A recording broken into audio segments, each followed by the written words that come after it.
Demain, je ne serai pas ouvert. Non, parce qu'on manifeste demain, les artisans. Depuis 4 ans, Franck Lantenne a ouvert son propre restaurant sur Toulouse. Chaque midi, cet artisan doit gérer seul la préparation d'une trentaine de couverts, lui qui propose une cuisine du tout fait maison.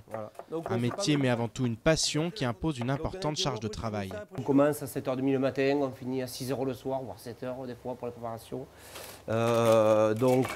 Préparation, pâtisserie, plats, frais, les courses, la gestion, ça c'est plus à la maison le soir, donc en dehors des... Quand on a fini à 6-7h le soir, qu'on continue à la maison à faire nos paperasses et à se battre, à essayer de comprendre le système dans lequel on est, qui est en train de nous broyer. Si cet artisan gère tout lui-même, c'est qu'il a dû licencier ses employés en raison de charges salariales trop lourdes.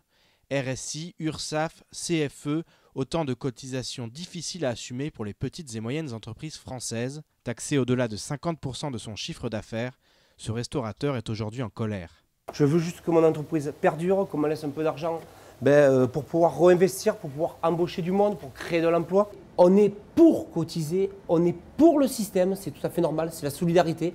Grâce à ça, nos enfants, ils sont soignés, ils ont une école, on aide les gens qui sont momentanément sans emploi. Donc on est pour cotiser, mais pour des cotisations plus justes, qui sont adaptées par rapport à notre chiffre d'affaires.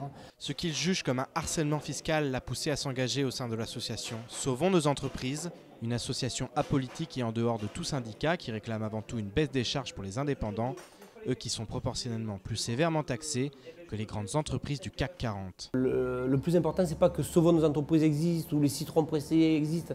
Le but, c'est de fédérer tout plein de petites associations d'artisans, de patrons de PME qui aujourd'hui se sentent étouffés, voire, je vais être dur dans mes propos, mais rackettés par l'administration, et faire entendre aux énarques, aux élus qui vivent dans une autre sphère, qui ne nous connaissent pas, qu'on est en train de mourir, nous, artisans français, et on est quand même les premiers créateurs d'emplois en France. L'emploi salarié n'a cessé de chuter depuis plusieurs années, une situation inquiétante qui pousse les artisans à se mobiliser pour ne pas mourir.